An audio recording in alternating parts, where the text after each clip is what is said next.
Hey, it's Roy Newgate, and for many of you, this may be your first time here, as this is my first video on Jujutsu Kaisen. I typically do One Piece related content, but I have been planning on adding JJK content for a while as well.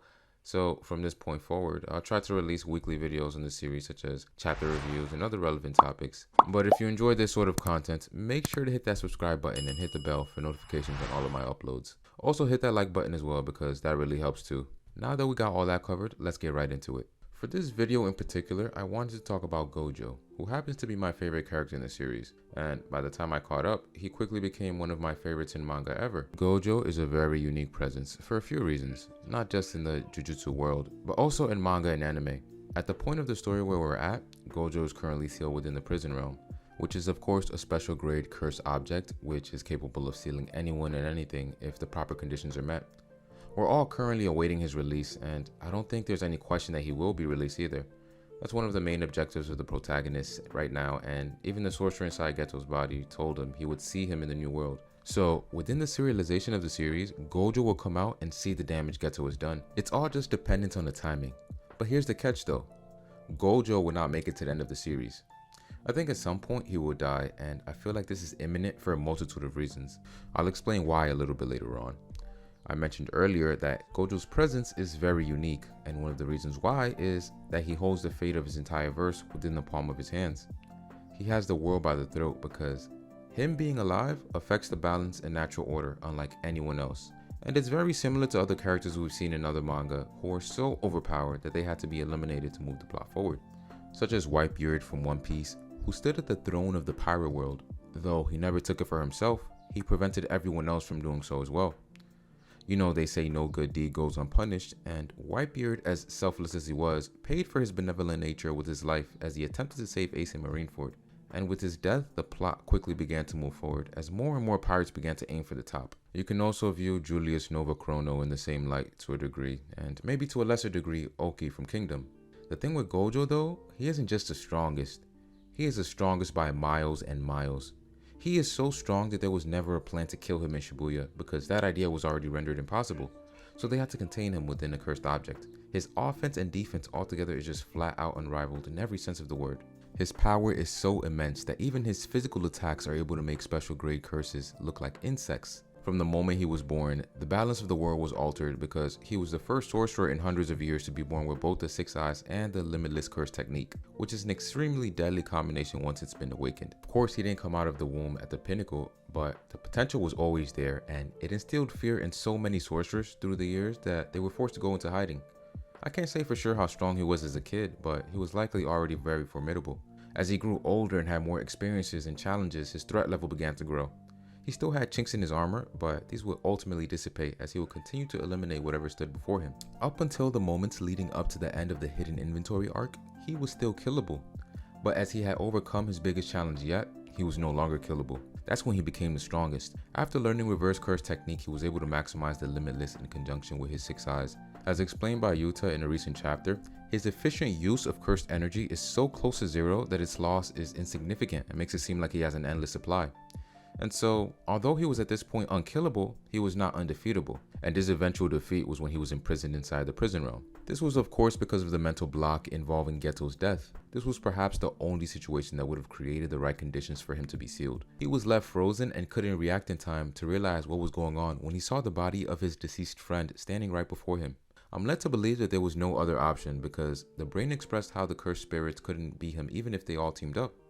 And these were all special grade spirits, so that alone speaks to how dangerous and insurmountable this man is. And the brain has been around for over 1,000 years. He knows the ins and outs of the Jujutsu world better than almost anyone as far as we know. If there was another option or any possible way to kill Gojo at the time, he would have utilized it. But now that he is sealed, once he comes out, there will never be a second chance to do it again. He will be both unkillable and undefeatable. When I say undefeatable though, I mean by conventional means. So in solo combat, there likely won't be any tools anyone can use to subdue him. He will have overcome another challenge, and that challenge will be rendered absolutely useless in the future. His mental block will no longer be there. His fate will be entirely in his own hands. So if he's to die, it will 100% be on his own terms. And that's exactly how I think things will go down. One of my favorite things about Jujutsu Kaisen is that there are consequences and an abundance of them as well as challenges. And they are very heavy, and this is especially the case in the Shibuya incident arc.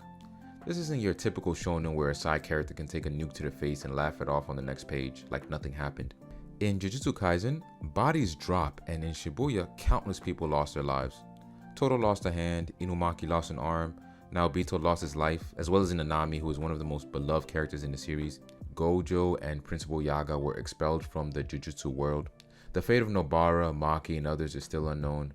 And this was only the first major arc with more to come. But there was so much devastation that you would think we were already at the end of the series. If Gojo were around, most of these things, if not all, would have never happened, and the quality of the series wouldn't have reached the level that it is now. And when he comes back, the consequences that the protagonist's side faces will be limited or drop sharply. And that's why I think he will die. I mean, this man is a straight up cheat code, so I think his death is not only imminent, but vital for the story. And I'll explain how I think he dies in a moment. Gojo has expressed his desire to guide the next generation of sorcerers to help change the Jujutsu world. And some of them he thinks will reach his level and perhaps even surpass him, namely Yuta, Hikari, Yuji, and Megumi. And for them to reach that level, they have to come face to face with the biggest challenges that they can. But Gojo's presence gets in the way of that, whether he likes it or not. And inversely, his absence serves to bolster their growth as they have to fend for themselves and reach a point where they not only no longer need Gojo to protect them, but can change the course and status quo of the Jujutsu world entirely. And the amount of enemies that they will face will be exponentially higher than ever before. All the sorcerers that have been in hiding because of Gojo's existence will challenge them and look to gain the edge. And there's also the fact that Gojo was so flexible that he was able to protect so many people from harm's way, aside from just Yuji and Yuta. They will also become a central focus for these guys. And there's the higher ups and the corruption that comes with them, who will no doubt feel more emboldened to commit more atrocities. There's Sukuna, there's Brain. With all these enemies coming from all sides, the need for growth will be that much greater. Now let's get to the main focus of the video, and that's Gojo's death. I pointed out the fact that Gojo, by the time he has come out of the prison realm, he will have reached a point where he will be able to control his own fate, and nobody will be able to defeat him unless he has a say. That's why he will be forced into a corner once one of his students is put into a position that makes him have to choose between their life and his own. Back in Shibuya, the cursed spirits thought that they had him back to a corner in which he would not sacrifice others in order to win, and they were mistaken. They had no idea how much resolve he had, and so he defied expectations and used Unlimited Void, risking some lives for the ultimate goal of defeating the curses that stood before him. This was no doubt a difficult decision, but one he knew he had to make. He will be met with a similar decision again in the future, but this time he won't be asked to sacrifice strangers. I think it may be Megumi, and I don't see any possible way that he will choose to let Megumi die in his place. Beyond just how close they are, he knows what he has been through, what he's lost, and how promising a future he has. And Gojo will want him to reach his potential and make the most of the life that he has. Because of course Gojo is not one without compassion. He may appear to have a dark side to him, but the core of his intentions is for the good of those around him and the world as a whole. Now there's a number of possibilities on who may force Gojo into this corner. It could be the higher ups, or Brain, maybe even Sukuna. And you may think that Gege wouldn't go this far, but that's not the case at all. He has expressed in an interview that no one is off limits in terms of characters who may die. Gojo's death in particular will be one of the most impactful in manga, and I don't think he'd pass up this opportunity either. It will be the most pivotal moment in the series without a doubt. And you know, maybe the metrics are a little different, and perhaps it's Yuji that he has to save or another student. Whatever the case may be, Gege will look to maintain the tension that he's been working with from Shibuya, because with great power comes great consequence.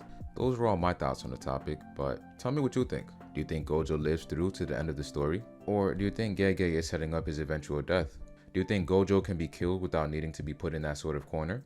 Perhaps by some sort of technique or method that we haven't seen before. Comment all your thoughts down below, and also don't forget to subscribe to my channel, turn on post notifications, and like the video as well.